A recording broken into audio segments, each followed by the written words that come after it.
अस्सलाम वालेकुम। मैं हूं आपका मेज़बान आफ्ताब रिजवी। प्रोग्राम सितारे हमारे में आपको खुशामदीद। किसी भी मुल्क के बारे में, उसके रहन सहन के बारे में जानना हो तो उस दौर की पेंटिंग देखकर अंदाज़ा लगाया जा सकता है, जबकि कार्टूनिस्ट जो है बड़ी से बड़ी बात जो है छोटे से कार्टून बना के बड़ी से बड़ी बात को बड़ी आसानी समझा देता है। आज हमारे साथ मेहमान जो हैं मौजूद हैं, चमकते दमकते सितारे कार्टूनिस्ट हैं, पेंटर हैं आदिल महमूद। दूसरे मेहमान हैं हमारे गुलकार राना नदीम। आज उनसे गुफ्तगू का आगाज़ करते हैं। आदिल महमूद साहब, आपको खुशामदीद प्रोग्राम में। बहुत शुक्रिया। आप ये बताइएगा कि कार्टूनिस्ट ही आप क्यों बने? कार्टूनिस्ट बनने का जो सफ़र है वो तब ही शुरू हो गया था जब मैं 11वीं जमात का तालिबे इल्म था। मुझे आज भी याद है जब मैं एक कॉलेज में मैंने दाखिला लिया।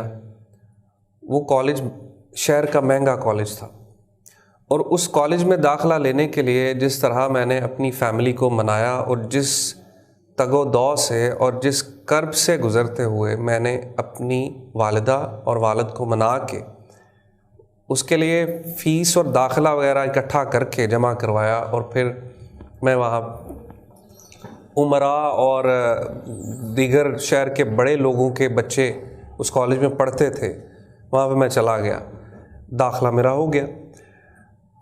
तब मेरे दिल में ये ख़्याल आया कि ये एक ऐसा कॉलेज है जहाँ की फ़ीसेस मेरे लिए हर महीने बर्दाश्त करना मुश्किल है, मुझे कुछ करना चाहिए। मेरी उम्र उस वक्त 16.5-17 साल थी। तकरीबन 11वीं जमात का जो स्टूडेंट है वो 17 साल का होता है। तब मैंने सोचा कि मैं क्या कर सकता हूँ। नौजवानी, लड़कपन, ओवर कॉन्फिडेंट। अपने कॉलेज के फेलोज़ के साथ मशवरा किया कि मुझे क्या करना चाहिए, तुम क्या कर सकते हो।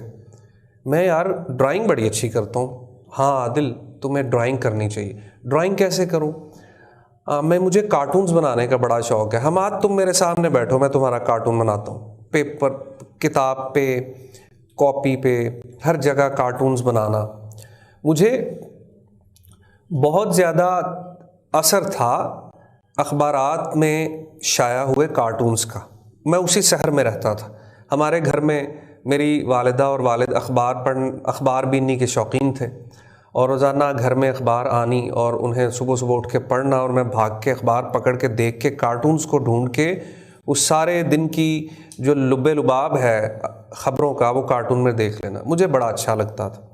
मैंने सोचा कि मैं कार्टूनिस्ट की नौकरी करता हूँ और फिर उसके जो पैसे आएंगे मैं फ़ीस दूंगा। मैंने घर वालों से पैसे नहीं लेने, घर वाले अदा कर सकते थे, लेकिन मुझे ज़ाती तौर पे मैं चाहता था कि मैं ख़ुद से करूँ। अब मैं बड़ा हो गया हूँ, मुझे ये था कि मैं बड़ा हो गया हूँ, मुझे ख़ुद से करना है। मेरी नज़र में ये था कि नौकरी मिलना एक बड़ा आसान काम है, सहल काम है, और मैं टैलेंटेड हूँ, ओवर कॉन्फिडेंट। मैं ये सोच रहा था कि मैं बड़ा ये वो ही, बट ऐसा इंसान सोच कुछ रहा होता है, हो कुछ और रहा होता है। इस दौरान मैंने सुबह कॉलेज जाना, सपहर को मैंने गुजरांवाला में अखबार के दफातर के चक्कर लगाने, और एक अखबार के दफ्तर में मुझे बुज़ुर्ग सहाफ़ी, मैं उनकी बड़ी इज़्ज़त कद्र करता हूँ, मेरे दिल में उनके लिए बड़ा एहतराम है, मेरे मोहसिनों में से मैं शुमार है। गुजरांवाला में बहुत से जर्नलिस्ट हैं जिन्होंने मेरा बड़ा साथ दिया, और आपके साथ भी एक तवील अरसा गुजरा उस दौर में। तो उसमें तब एक गुजरांवाला के लोकल अखबार ने मुझे एक नौकरी दे दी बतौर कार्टूनिस्ट। पैसे वो मुझे थोड़े देते थे, लेकिन थोड़े से और मैं ट्यूशन पढ़ा के मैं अपनी फ़ीस के पैसे इकट्ठे कर लेता था, और मैं सुबह कॉलेज, शाम को ऑफिस। और क्या होना, जब अब मुझे इल्म नहीं था कि अखबार में काम करना उस दौर में किस हद तक सराहा जाता था। ऑफिसर्स की कॉल्स आने लग गई, छोटा सा लड़का है जी, कार्टूनिस्ट है ये, और अच्छे अच्छे लोगों के साथ, सियासी लोगों के साथ वाबस्तगी शुरू हो गई, और जहन शऊर पकड़ने लगा। तालिब इल्मी से निकल के ये जो है पुख्ता ज़हनी आना शुरू हो गई बचपन से। साथ साथ तालीम जारी थी। मैंने सोचा अब लोकल अखबार है, मुझे नेशनल अखबार में जाना चाहिए। सुबह मैंने अपने बैग में अखबार रखना और कॉलेज जाना। कॉलेज जाते ही सबसे पहले टीचर को अखबार दिखाना, सर मेरा कार्टून देखें। मैं अपने कॉलेज वालों को अपने कॉलेज कार्टून जाके दिखाया करता था। इंसान फितरतन बेहतर से बेहतर की कोशिश में रहता है, फितरतन लालची है। मुझे लालच था कि अब मैं बड़े अखबार में जाऊं। उसके बाद तगोदो करते करते करते करते लाहौर चले गया, लाहौर चक्कर लगाए।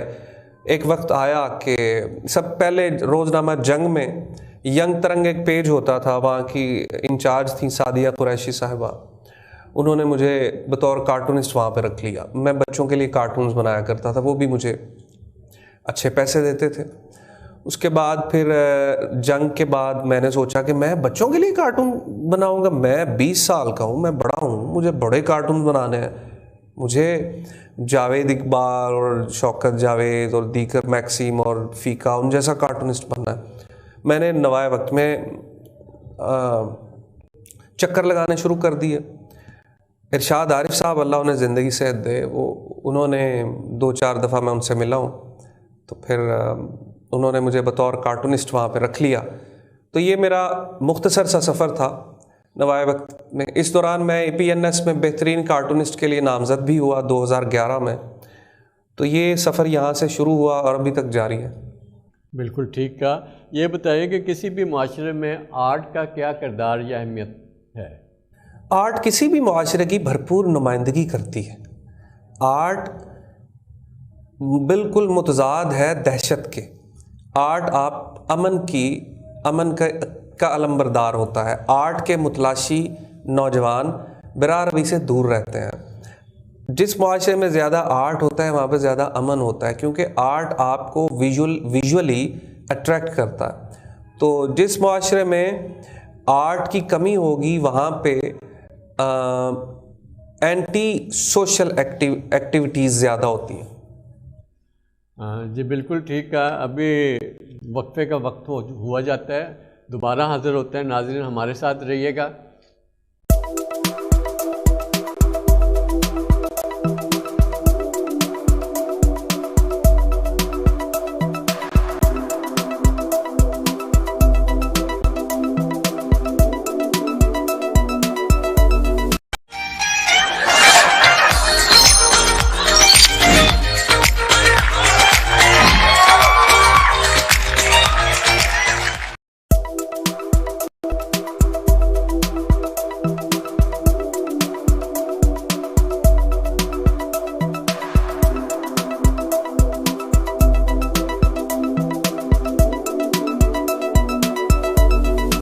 वेलकम नाज़रीन, हमारे साथ गुलकार मौजूद है राना नदीम।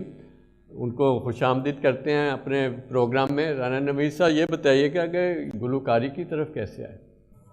जी रिजवी साहब, ये ऐसे ही है कुछ के स्कूल लाइफ से शुरू हुआ था ये मामला। वो मतलब ये जो होते हैं स्कूल के प्रोग्राम्स, उनमें कुछ नज़म थोड़ा बहुत ये मतलब शुरू से ये गॉड गिफ्टेड चीज़ होती है। तो उसके बाद ये है कि वक्त गुज़रने के साथ साथ कुछ ऐसा हुआ कि अपनी तालीमी जो एक्टिविटीज़ हैं वो साथ पूरी करते करते तो साथ में मुझे मेरा शोबा जो है वो fashion designing, ladies bridal suits वो मैं करता हूँ। मेरा वो बुटीक है RNK फ़ैशन डिज़ाइनिंग के नाम से। तो उस हवाले से ना मेरे साथ मेरे कोलीग से जो स्टिचिंग का काम करते थे, उनमें एक मेरा दोस्त अली खावर, उसे डांस का बहुत शौक़ था। इंडियन एक्टर गोविंदा को वो कॉपी किया करता था। तो उसने डांस एकेडमी एक बना ली इधर GT रोड पे ना, पासवान प्लाजा में। तो एक दफ़ा उसके पास जाने का मुझे इत्तेफाक हुआ। उसने मुझे सारा बताया कि हमने ऐसे ऐसे शुरू किया, मेरे पास स्टूडेंट्स हैं आते हैं। तो उस हवाले से जब मैं उसके पास गया तो वहाँ मैंने देखा कि उसकी डांस एकेडमी के साथ जीवन म्यूज़िकल ग्रुप, अफजल हैदर साहब, उन्होंने जीवन म्यूज़िकल ग्रुप के नाम से वो बैंड शुरू किया हुआ था। तो गया तो मैं खावर के पास था, अपने दोस्त डांसर के पास। तो जब मैंने वो देखा तो मेरे अंदर वो एक चीज़ थी सिंगिंग के हवाले से, तो वहाँ वो अंदर बैठे गा रहे थे, तो मुझे बड़ा शौक़ हुआ कि मैं भी इन लोगों से मिलूं। तो अपने दोस्त अली खावर से मैंने कहा कि यार ज़रा इनसे मेरी मुलाकात हो सकती है। उसने कहा क्यों नहीं, डेफिनेटली। तो फर्स्ट टाइम जब मेरा उधर जाने का इत्तेफाक हुआ तो बैठ के सुनते रहे। उसके बाद फिर वो रूटीन में मैंने उधर जाना, उनको सुनना। तो अफजल हैदर साहब ने एक दफ़ा मुझे कहा कि भाई आपको भी शौक़ है, आप भी गाते हैं? मैंने कहा नहीं, मुझे बस सुनने का शौक़ है, तो आपको सुनने के लिए आ जाता हूँ। तो उसने कहा नहीं, आपको गाने का भी तो होगा शौक़ ना। तो उन्होंने फिर मुझे मौका दिया कि आप आए इधर बैठें। तो वहाँ थोड़ा बहुत उनको सुनाया, गुनगुनाया। उन्होंने मुझे ऑफ़र की कि आप ऐसा हमारे साथ ज्वाइन करें ग्रुप को और प्रोग्राम्स पे जाया करें हमारे साथ। तो कुछ अर्सा फिर ऐसे मैं उनके साथ प्रोग्राम्स में जाता रहा। मतलब कि कभी उन्होंने वो मुझे गिटार पकड़ा देनी और स्टेज पे खड़े कर देना कि आप ये बस ऐसे प्ले करते रहो ये। तो वो एक वाक़या कुछ ऐसा बन गया कि वहाँ एक शादी का एक प्रोग्राम था अफजल साहब के साथ, जीवन म्यूज़िकल ग्रुप, उनके साथ वो प्रोग्राम मैं साथ गया। तो एक बंदे ने एक फरमाइश कर दी एक सॉन्ग की, तो वो ना इत्तेफाक था कि तू पी और जी एक, तो वो जो लड़के थे उनमें से किसी को वो याद नहीं था, तो मुझे याद था। मैंने उसने एक बार दो बार कहा, मैंने अफजल भाई को कहा अफजल भाई मुझे ये सॉन्ग आता है। अच्छा, उन्होंने कहा अच्छा चलो फिर आप आ जाओ, आप सुनाओ। तो फर्स्ट टाइम स्टेज पे वो गाना मैंने जब परफॉर्म किया, सुनाया, तो उसके बाद फिर अफजल साहब ने कहा जी नहीं जी अब आप हमारे साथ सिंगिंग भी किया करोगे। तो यहाँ से फिर वो मेरा सफ़र अफजल हैदर साहब के साथ जीवन म्यूज़िकल ग्रुप से शुरू हुआ। आपके उस्ताद कौन है? बुनियादी तौर पे तो मैं अफजल साहब को ही कहूँगा, लेकिन उसके बाद फिर राशिद सुहेल साहब है, यंग बीटल्स म्यूज़िकल ग्रुप। ज़्यादातर किस किस्म के गीत आप गाते हैं? जो शादी ब्याह के प्रोग्राम से उन पे तो जो मतलब के वक्त के मुताबिक जो सॉन्ग्स चल रहे होते हैं वही गाते थे। लेकिन उस ज़ाती तौर पे मैं मोहम्मद रफ़ी साहब से बहुत इंस्पायर हूँ, उनको मैं सुनता हूँ, उनको गाता भी हूँ। उदित नारायण, पाकिस्तानी सॉन्ग्स भी जो है तो, लेकिन ज़्यादातर जो है मैं मोहम्मद रफ़ी साहब को लाइक करता हूँ, उन्हीं को सुनता हूँ। आपके बच्चों में भी कोई शौक़ पैदा हुआ गुलकारी का? अभी तो खैर बच्चे माशाल्लाह स्कूल जाते हैं, पढ़ते हैं, तो कभी मैंने भी कभी मतलब कि कोई उनको इस तरफ लाने की कोशिश नहीं की। तो मैं देखूंगा अगर किसी बच्चे में कोई ये शौक़ हुआ तो मैं उसे सपोर्ट करूंगा, ज़रूर करूंगा। ठीक है, बिल्कुल कि ठीक है। आजकल के गानों में जो शायरी होती है उस बारे में आप क्या बताएंगे, आप क्या कहना चाहेंगे? आजकल की शायरी बेहतर है या इससे पहले जो 80 से पहले के दौर की शायरी अच्छी थी? डेफिनेटली रिजवी साहब, आप खुद माशाल्लाह इस बात को बड़ी अच्छी तरह से समझते हैं कि पहले दौर के जो सॉन्ग्स थे उनकी कंपोजिशंस, उन बेसिक शायरी बेस होती है ना, ये बुनियाद तो लिरिक्स होती, जिस सॉन्ग के लिरिक्स अच्छे होंगे, शायरी अच्छी होगी, डेफिनेटली उसकी कंपोजिशन भी अच्छी ही बन जाती है। ठीक है। तनवीर नकवी साहब बहुत अच्छे राइटर थे गानों के, जिनमें उन्होंने ये लिखा जवां है मोहब्बत, हंसी है ज़माना, एक कतील शफाई है ज़िंदगी में तो सभी प्यार किया करते हैं, इकबाल बानो उल्फत की नई मंजिल पे चला। कितने अच्छे उस वक्त शायरी, मैं समझता हूँ कि शायरी बेस है। जी बुनियाद शायरी बेस है। और मेरे ख्याल में ये शायरी कमज़ोर होने की वजह से ये आजकल के गीत जो है ज़वाल का शिकार हो गए हैं ना। बिल्कुल सही है। आज भी अगर कोई आप देखते हैं कि अच्छी बात अगर कोई लिखता है, उसकी अच्छी कंपोजिशन कोई बनाता है, तो वो सॉन्ग आज भी लोग सुनते हैं, हिट होता है। तो कोई गीत आज गुनगुना दें थोड़ा नाज़रीन को? हाँ ज़रूर, क्यों नहीं।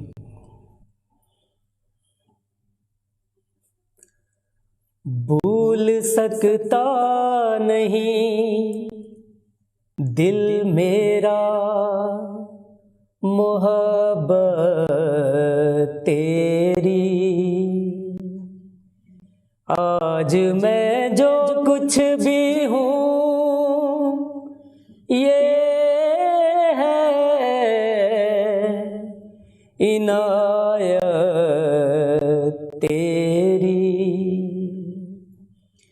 देख कर तुझको मैं गम दिल के बुला देता हूँ, देख कर तुझको मैं गम दिल के बुला देता हूँ।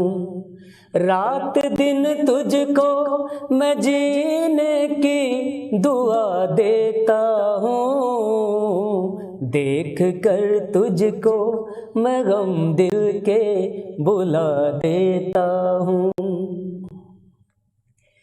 तेरे होठों पे नए गीत सजाने के लिए, तुझको दुनिया में जुदा सबसे बनाने के लिए, प्यार तेरा मेरी आँखों में सजा लेता हूँ, देख कर तुझको मैं गम दिल के बुला देता हूँ। छीन सकता नहीं अब मुझसे मेरा प्यार कोई, प्यार की राह में आएगी न दीवार कोई। मैं कसम खा के ज़माने को बता देता हूँ, देख कर तुझको मैं गम दिल के बुला देता हूँ। रात दिन तुझको मैं जीने की दुआ देता हूँ, देख कर तुझको मैं गम दिल के बुला देता हूँ। माशाल्लाह माशाल्लाह, खूब गाया आपने माशाल्लाह, बहुत शुक्रिया जी, बहुत अच्छा। आदिल महमूद साहब, ये आप ऑनलाइन क्लासेस भी आजकल ले रहे हैं, तो ये ऑनलाइन क्लासेस का जो ट्रेंड है इसमें आप बता सकते हैं, ये इसमें सीखने का अमल जो है वो कैसा है? मुनहसर है कि आप किस टीचर से सीख रहे हैं और वो कौन सा सिलेबस किस तरह पढ़ा रहा है। ऑनलाइन क्लासेस जो तवील होती हैं वो स्टूडेंट्स को ज़्यादा उसमें सीख नहीं सकता स्टूडेंट्स। आजकल मैंने कुछ ऐसी ऑनलाइन क्लासेस देखी हैं जो 2 घंटे से ज़्यादा टाइम ले लेती हैं। 2 घंटा 1.5 घंटा एक किसी भी स्टूडेंट के लिए बहुत ज़्यादा होता है। उतने में स्टार्टिंग में वो सीखना शुरू में वो उसमें एनर्जी ज़्यादा होती है और उसके दिमाग में ज़्यादा चीज़ें सेव हो रही होती हैं जो टीचर बता रहा है। उसके अलावा डिपेंड करता है कि आप आज से अगर 1 साल कबल मुझसे ये सवाल किया जाता तो मेरा जवाब और होता। मैं बिल्कुल उस वक्त मेरा ये ख्याल था कि ऑनलाइन क्लासेस में बिल्कुल नहीं सीखा जा सकता, ये एक बिल्कुल फजूल चीज़ है। मगर आज मैं ये कहूँगा क्योंकि जब मार्च में पाकिस्तान में लॉकडाउन स्टार्ट हुआ उस वक्त हमारे पास ऑनलाइन क्लासेस के अलावा और कोई रास्ता नहीं था। हमने मजबूरन ऑनलाइन क्लासेस को अपनाया। जब ऑनलाइन क्लासेस को हमने अपना लिया तब मैंने भी एक एक्सपेरिमेंट किया कि ऑनलाइन क्लासेस को सिखा के मैं देखूं कि इसमें सिखाया भी जा सकता है कि नहीं। मगर एक चीज़ मैंने ऑनलाइन क्लासेस में बड़ी मस्बत देखी है, वो ये है कि ऑनलाइन क्लास में टीचर अगर 1 घंटे की क्लास ले रहा है तो वो 60 मिनट में मुसलसल सिखाएगा और पढ़ाएगा। अगर रेगुलर क्लासेस में मेरे पास कोई 1 घंटे के लिए बच्चा या स्टूडेंट पढ़ने आ रहा है तो उसमें 1 घंटा मैं उसे 25 या 30 मिनट पढ़ाऊँगा, बाकी 1 घंटे में वो कभी अपना कपड़े सीधे कर, कभी वॉशरूम में चला गया, कभी वो मुझसे कोई और बात करने लग जाएगा, कभी मैं कोई और सवाल इर्रेलेवेंट पूछ लूँगा। वक्त का ज़िया होता है। ऑनलाइन क्लासेस में सीखा जा सकता है और पूरी दुनिया में ऑनलाइन सिस्टम अब मुतारिफ हो गया है। पाकिस्तान में भी लोगों के लिए अभी दुश्वारी है क्योंकि कुछ लोगों को ऑनलाइन सिस्टम का इल्म नहीं है, लेकिन स्कूल्स भी कोशिश कर रहे हैं, गवर्नमेंट भी कोशिश कर रही है, पेरेंट्स भी इसे अडॉप्ट कर रहे हैं और मेरे ख्याल में कि ये एक अच्छा ज़रिया है घर बैठे लोगों के। वक्फे का वक्त हुआ चाहता है, नाज़रीन हमारे साथ रहिएगा, अभी हाजिर होते हैं दोबारा।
वेलकम नाजरीन। आदिल साहब ये बताइएगा, गुजरांवाला तो खाने पीने के पहलवानों का शहर है, यहाँ आर्ट की क्या वक़्त है?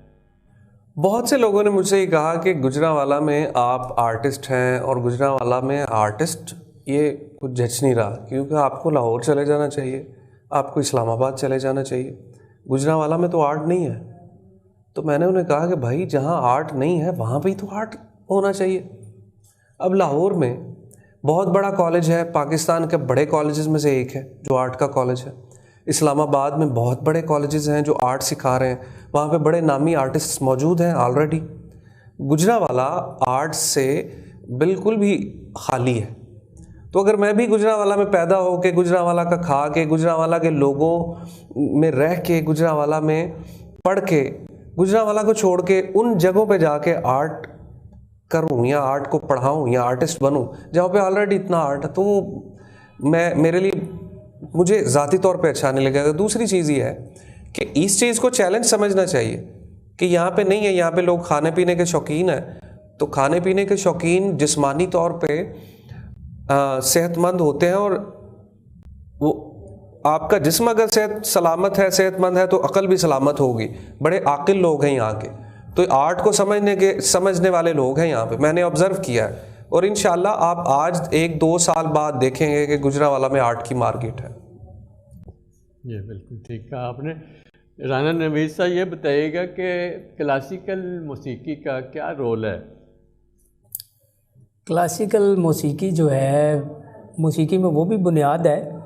तो प्लेबैक सिंगिंग में वो तो फिल्म की हद तक होता है ना कि सिचुएशनल सॉन्ग, लेकिन इसमें हमारा गुजरांवाला के बहुत बड़ा नाम, अल्लाह ताला उनकी मगफिरत करे, उस्ताद अब्दुल मजीद भट्ट साहब, उस्ताद सलीम खोखर साहब, वो इस हवाले से बड़े नाम हैं और उन्होंने इस अपनी बहुत सारी मतलब कि इसमें उनका कंट्रीब्यूशन है गुजरांवाला की मौसीकी के हवाले से।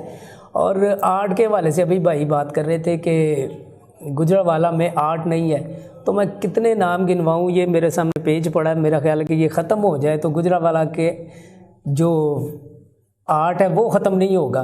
उसमें हम अगर स्टेज के हवाले से, मौसीकी के हवाले से, फ़िल्म के हवाले से, ड्रामे के हवाले से, इतने नाम हैं।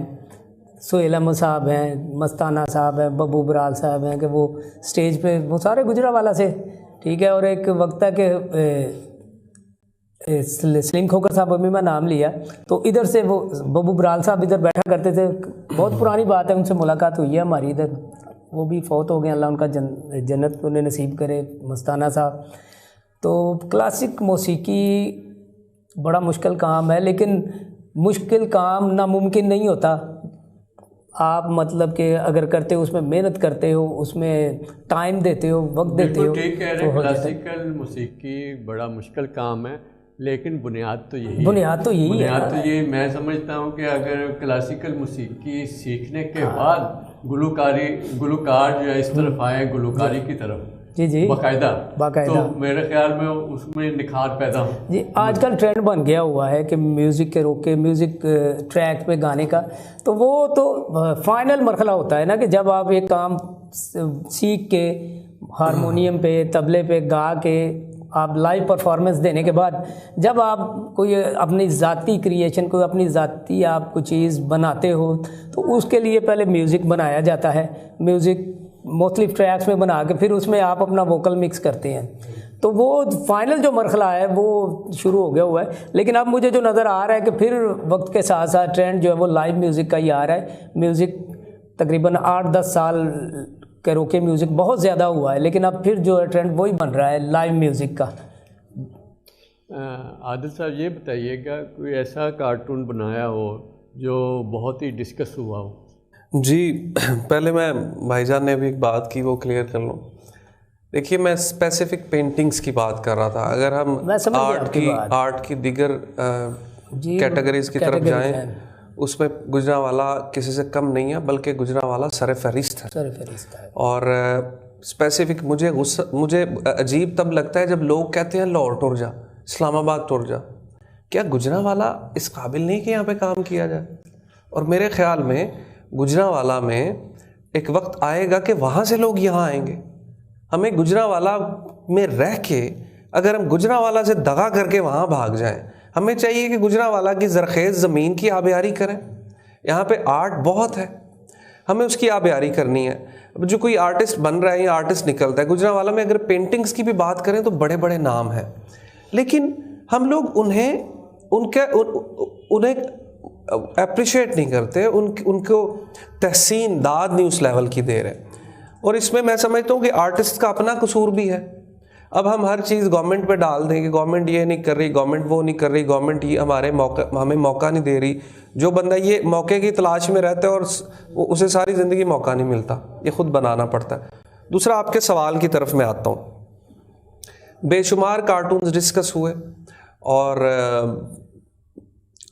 अब जब वक्त था अखबार का, सोशल मीडिया इतना एक्टिव नहीं था, तब इल्म नहीं होता था कि कौन सा कार्टून डिस्कस हो रहा है। तब जब एक दो कॉल्स आती थी तो पता चलता था कि कार्टून डिस्कस हुआ है। मैंने एक कार्टून बनाया था बिलावल भुट्टो साहब का 2010 में, वो बड़ा डिस्कस हुआ, और उस कार्टून के लिए मुझे कॉल्स आई। इवन मुझे CM हाउस से भी कॉल आई। मेरी उस दौरान 2011 में वज़ीर आला पंजाब शहबाज शरीफ साहब से मुलाकात भी हुई, इस सिलसिले में मुलाकातें। उसके अलावा उससे पहले मियां आमिर साहब थे लाहौर के ज़िले नाज़म, और 2007 की बात है, तब वज़ीर आला पंजाब थे परवेज़ इलाही साहब, उनसे भी मेरी मुलाकात हुई, इसी सिलसिले में रही हैं। कार्टून्स तब डिस्कस होते थे, पता चलता था कि कॉल आई। उसके बाद जब सोशल मीडिया हर हाथ में आ गया, तब अब कमेंट्स और लाइक्स और शेयर्स से पता चलता है कि कार्टून वायरल हो रहा है। तो एक मेरा कार्टून था 1 साल पहले, जो कि बैनुल अक़वामी अखबारात में भी छपा, लंदन के अखबारात ने भी उस कार्टून को छापा।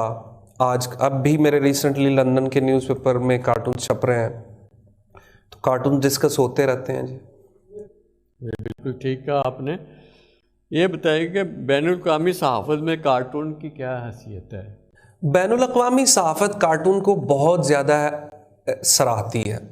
बैनुल-अक़वामी कार्टून सहाफ़त में आप अगर कुछ 6 सफ़ात का अखबार है तो उसमें पूरा 1 सफ़ा कार्टून को दिया जाता है। वो लोग बच्चों की चीज़ों पे बड़ा फोकस करते हैं। वो लोग बड़े समटाइम्स हसास हो जाते हैं इस मामले में, मज़ाक को बड़ा पसंद करते हैं। अगर उसमें कोई एक ख़बर है तो उसके साथ एक कार्टून होगा। एक अखबार में 10-10 कार्टूनिस्ट काम करते हैं। बदकिस्मती के साथ पाकिस्तान में अखबारात कार्टूनिस्ट, बहुत से अखबारात हैं जिन्होंने कार्टूनिस्ट को ही नहीं रखा, हालांकि कार्टून बुनियादी अखबार की ज़रूरत है। तो ये मेरे ख्याल में पाकिस्तानी सहाफ़त में है ना जी, कार्टूनिस्ट जो है वो बहुत बड़ी से बड़ी बात जो है बड़े मुख्तसर अंदाज में दिलचस्पी लेते हैं, आवाम जो है उसको देखने में, उसी नज़र में वो समझा देता है। बिल्कुल। देखिए ना जी, वो जावेद इकबाल है, रफ़ीक अहमद रफ़ीका है, यूसुफ लोधी है, साबर नज़र हैं, शौकत जावेद है, फ़ारूक कैसर है, जिनको अंकल सरगम के नाम से उन्होंने अपना बड़ा काम किया। फिर ऑस्ट्रेलिया से डेविड ओप है। मैं आपको एक वाक़या सुनाता हूँ।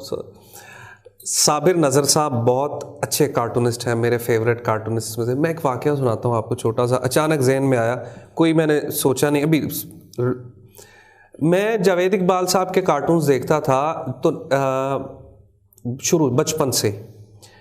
एक दिन मैंने जावेद इकबाल साहब का नंबर ले लिया। उस दौर में PTCL मोबाइल्स आम नहीं थे। ये बात है आज से काफ़ी साल पुरानी। मोबाइल्स जो थे वो सोशल मीडिया वाले नहीं थे। मैंने जावेद इकबाल साहब को कॉल की। मैंने उन्हें कहा, सर कैसे हैं जी? मैं ठीक हूँ, मैं आपका बड़ा फ़ैन हूँ, मैं भी कार्टूनिस्ट हूँ। थैंक यू बेटा, थैंक यू, बहुत शुक्रिया। बड़े पोलाइटली उन्होंने मुझे जवाब दिया, सर मैं बड़ा फ़ैन हूँ आपका, बहुत शुक्रिया सर, मैं आपके बचपन से बड़ा फ़ैन हूँ। 2 दफ़ा कहा, 3 दफ़ा कहा, जी बेटा बहुत शुक्रिया सर, जब मेरा दिल करे कॉल कर लूँ। अब ये कॉल मैं कर रहा हूँ PCO में जाके, तब मोबाइल्स नहीं थे, और PCO होते थे हर जगह पे, PCO जगह जगह बने होते थे। यूनिट इतने का PCO यूनिट होता था शायद उसका। तो मैंने अगले दिन फिर कॉल कर ली। एक दिन मुझे कार्टून बनाने की समझ ना लगे कि मैं किस टॉपिक पे कार्टून बनाऊं। मैं उठाऊं, मैंने कहा टेंशन का दी है, जावेद साहब ਨੂੰ फ़ोन करके पूछने को चंगा जी आइडिया दसो। मैं उठा सुबह सुबह उठ के मैं गया हूँ, वो 8:30 का टाइम, PCO से कॉल मिलाई है, अस्सलाम वालेकुम जावेद भाई कैसे हैं, आदल बोल रहे हैं गुजरात, ठीक हो, बड़ा मरो। मैंने को चंगा जी आइडिया दसो। बेटा आप सुबह सुबह कॉल करके मुझसे आइडिया पूछ रहे हैं, आइडिया ही तो होता है। नहीं मैं आज तो आइडिया से कार्टून बनाना। सॉरी बेटा, आप खुद सोचो, आप सोचोगे तो आपको सोच के आपका जहन नशोनुमा पाएगा, खुद सोचो। मैंने कहा सर थोड़ा हिंट। बेटा इतने सारे हिंट्स हैं, इतने ज़्यादा मसाइल हैं, आप सोचो। उन्होंने मुझे कहा सोचो, तब मैंने सोचना मज़ीद शुरू कर दिया। तो इंसान वक्त के साथ साथ सीखता है, बचपन में और मरते दम तक सीखता है। तो ये एक वाकया था जो आपसे शेयर करना था। आप अब तक कितने स्टूडेंट्स को पढ़ा चुके हैं? इस वक्त मेरे पास जो लिस्ट है वो तकरीबन 250 से ऊपर स्टूडेंट्स को मैं पढ़ा चुका हूँ। माशाल्लाह माशाल्लाह। किस कार्टूनिस्ट से मुतासर हुए हैं? साबिर नज़र साहब अच्छे कार्टूनिस्ट हैं जिन्होंने मुझे मुतासर किया। बाकी पाकिस्तान में बहुत अच्छे अच्छे कार्टूनिस्ट हैं। साबिर नज़र साहब। ज़्यादातर किन मौज़ूआत पे कार्टून आपने बनाए हैं? कुछ मौज़ूआत ऐसे होते हैं जो हमने स्टैंड बाय रखे होते हैं। आज बैठा हूँ, कोई यार मिल नहीं रहा कोई टॉपिक, आज कोई ना तो किसी वज़ीर आज़म साहब ने कोई बयान जारी किया, ना तो आज कोई गर्मी सर्दी हुई, ना तो आज कोई बड़ा इंसिडेंस हुआ, ना तो आज कोई बड़ा ऐलान हुआ, ना तो आज बजट आया। आज तो कोई टॉपिक ही नहीं है, क्या बनाऊँ? महंगाई है जी, बना दें। महंगाई एक ऐसा टॉपिक है जब भी लगा दें ताज़ा है। महंगाई और बिल है, बिजली के बिल हैं जी, बिजली के बिल पे बना दो फ्रेश मौजू, ये 100 साल बाद भी फ्रेश रहेंगे। तो इस तरह के कुछ टॉपिक्स हैं जो कार्टूनिस्ट ने स्टैंड बाय साइड पे रखे होते हैं। और अक्सर ऐसा होता है कि कार्टून्स अलग से रखे होते हैं, वो किसी भी दिन अगर टाइम नहीं है वही निकाला और पब्लिश करवा दिया। तो सबसे ज़्यादा कार्टून्स महंगाई, पेट्रोल की कीमत और बिजली की कीमत पे बनाए गए। बहुत खूब। इसके साथ ही हमारे प्रोग्राम का वक्त ख़त्म हुआ जाता है। राना नदीम साहब और आदिल साहब, बहुत बहुत शुक्रिया आपका सितारे हमारे में तशरीफ़ लाने का। नाज़रीन, इसके साथ ही हमें इजाज़त दीजिएगा। आइंदा फिर नए सितारों के साथ हाज़िर होंगे। अपना बहुत ख्याल रखिएगा।